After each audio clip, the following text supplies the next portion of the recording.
Do you struggle in relationships because you feel overly sensitive to rejection? Do you find yourself constantly expecting to be rejected, anxiously searching for signs that someone doesn't want to be around you? Maybe you have noticed behaviors that unintentionally push others away, yet you cannot break free from this painful cycle. Please comment in the comment box if this relates to you. In this video, I will discuss rejection sensitivity, what it looks like, how it develops, and effective strategies to help you manage it. I'm Professor Shania Rathod, a psychiatrist in the United Kingdom. I post educational videos weekly on my YouTube channel, so please don't forget to subscribe and you will not miss out on the next one. While rejection sensitivity isn't a formal mental health diagnosis, it affects our level of happiness by threatening our sense of belonging. Strong connections are essential for emotional well-being, and rejection can disrupt our ability to form and maintain relationships. Research shows that rejection sensitivity can lead to social anxiety, depression, and is closely linked to conditions like borderline personality disorder, where individuals often feel empty, seek validation, and struggle with rejection. It can also be related to body dysmorphic disorder because individuals become overly critical of their appearance. And it can be a feature of neurodiverse conditions like attention deficit hyperactivity disorder or autism spectrum disorder, where individuals who have grown up feeling different to others often become sensitive to other people's reactions. Additionally, rejection sensitivity can also be associated with avoidant personality disorder, which leads to withdrawing from relationships altogether. So, what are the key signs of rejection sensitivity? Firstly, constantly expecting rejection. If you have rejection sensitivity, you might find yourself always on high alert, scanning the room for signs that someone doesn't want to be around you. For example, you might overanalyze a friend's tone during a casual conversation, convinced they are upset with you. Now, this can lead to people-pleasing behaviors like overcommitting to favors, or you might start avoiding situations entirely, such as skipping a party because you fear you will be excluded. So it becomes a constant cycle of anticipating rejection and bracing for impact even when there is no real threat. Secondly, misinterpreting situations and seeking constant reassurance. Those with rejection sensitivity often misread harmless interactions. For example, a simple "I'll call you later" from a friend might feel like a brush off, leaving you spiraling into self-doubt. This tendency to misinterpret can result in rapid mood swings, feeling fine one moment and deeply anxious or upset the next. You might also find yourself constantly asking for assurance, such as repeatedly texting someone, "Are we okay?" after a minor disagreement. Thirdly, overreacting to subtle cues. Facial expressions, body language, or even a pause in conversation can feel loaded with meaning to someone sensitive to rejection. For instance, if a co-worker frowns while looking in your direction, you might assume you have done something wrong, even when they are just deep in thought. Research has shown that people with high rejection sensitivity have heightened brain activity when they perceive rejection, which can trigger overreactions like sudden anger or emotional withdrawal. You might snap at a partner over a misunderstood look or pull away completely after assuming a friend no longer likes you. Number 4, difficulty letting go of past situations. Moving on from perceived rejection can feel almost impossible. For example, if a friend cancels plans, someone with rejection sensitivity might replay the situation in their head for days, wondering what they did wrong. Even after reassurance, the lingering fear of being unwanted can make it really hard to fully trust or rebuild the relationship. This constant dwelling on past events creates a cycle of pain that feels hard to escape. So why do people experience rejection sensitivity? It doesn't just come out of nowhere. It is shaped by a combination of our life experiences, genetic factors, and one can have mental health conditions. When we understand the causes, when we understand ourselves better, we can foster empathy and learning to respond with compassion. So let's explore these causes. Firstly, childhood experiences. Our early relationships teach us how to interpret acceptance and rejection. If a child frequently experiences criticism or feels second best or experiences neglect or lack of support from their parents, they may internalize the idea that love and approval are fragile or conditional. For instance, a child who hears, "Why can't you be more like your sibling?" might grow up feeling they are never good enough, always fearing judgment. Similarly, being excluded by peers can have a lasting impact. Think of a child who's teased at school or constantly left out of group activities. Over time, this child might begin to expect rejection in social situations, even when presently no one is excluding them, but they withdraw and overcompensate in future relationships.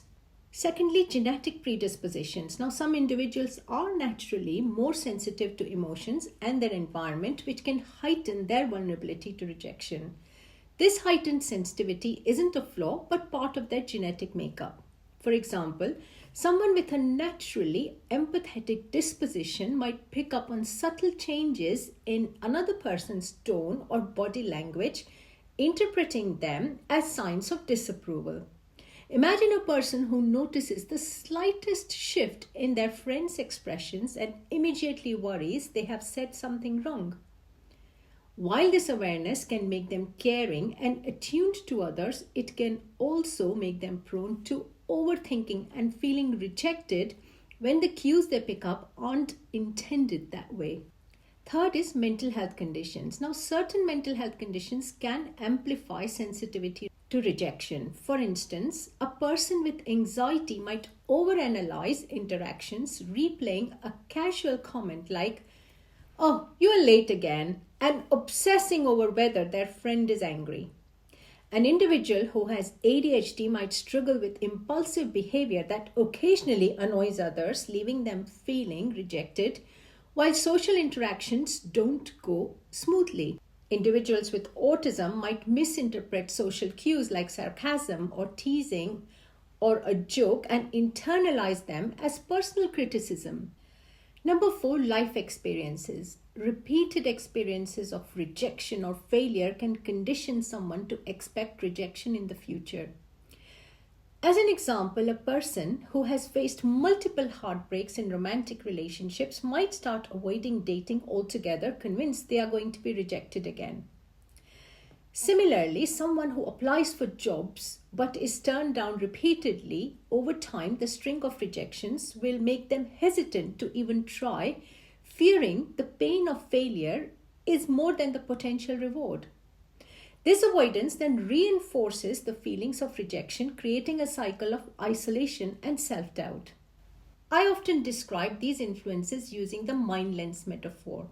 Just as glasses shape how we see the world, our minds wear lenses that filter our perceptions. The genetics determines the thickness of these lenses. Some of us are naturally more sensitive. Meanwhile, the curvature of the lenses is formed by our life experiences, including our childhood and past rejections. For example, a child who grows up feeling unsupported might develop a lens that exaggerates signs of rejection, making them overly cautious or mistrustful in relationships. Every painful experience like losing a job, a breakup, or being excluded adds scratches to the lenses, distorting how we interpret the world. Take someone who was once publicly embarrassed by a teacher for making a mistake. Even as an adult, they might view constructive criticism from a boss as a potential attack because their scratched lens magnifies the fear of rejection. By understanding these causes, we can see that rejection sensitivity isn't a sign of weakness, but a deeply ingrained response shaped by our unique lives. This perspective helps us to approach both ourselves and others with greater patience and compassion. So what can you do about rejection sensitivity? If rejection sensitivity feels overwhelming, there are effective strategies you can use to manage it and build emotional resilience. Firstly, build self-awareness. The first step is understanding your mind lens. How do your experiences and traits shape your perception of rejection?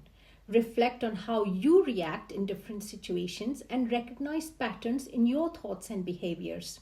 For example, you might send a text to a friend and they don't reply right away. Instead of assuming they are upset with you, take a step back and ask yourself, am I reacting based on past fears rather than current situation? With self-awareness, you can pause and respond thoughtfully instead of jumping to conclusions and spiraling into anxiety. Number 2, practice mindfulness and meditation. Mindfulness helps you stay present and grounded, reducing overthinking and emotional reactivity.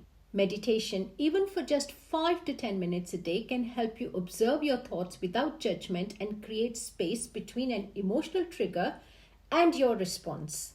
So the next time you feel rejected, like when a coworker forgets to invite you to lunch, pause.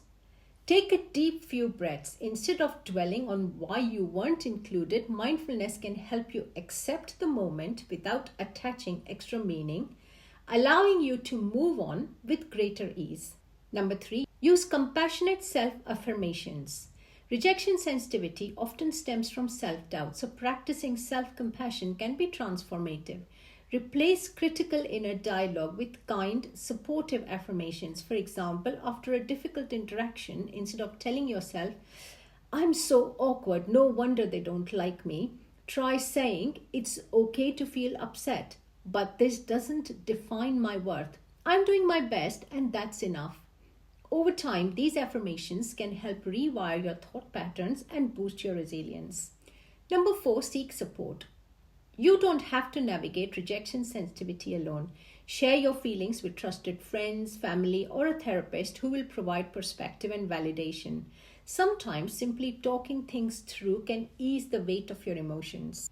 If you're having a misunderstanding in a relationship, a supportive friend might remind you they do care about you. It's unlikely they meant to hurt you. Just hearing this reassurance can help you reframe the situation and feel less isolated. Number 5, explore cognitive behavior therapy. It is a highly effective tool for addressing rejection sensitivity for many. It helps you identify and challenge unhelpful thought patterns, replacing them with healthier ones. As an example, it may help you examine a fear like, if I speak up in a meeting, my ideas will be dismissed. Now, with guidance from a therapist, you'd work to reframe this thought into something more balanced like, I have prepared well and my ideas are valuable. Even if not everyone agrees, it's okay. Over time, cognitive behavior therapy can help you feel more confident and less affected by perceived rejection. So by incorporating these practices, self-awareness, mindfulness, affirmation, support, and therapy, you can start to break free from the cycle of rejection sensitivity. With time and effort, you'll build a stronger sense of self and healthier connections with others. If you've enjoyed today's video, please subscribe to my channel. The more subscribers I have, the more YouTube gives me the ability to make more meaningful videos. Like it, share it, tell it. Tell it to all the people you know. And thank you for watching.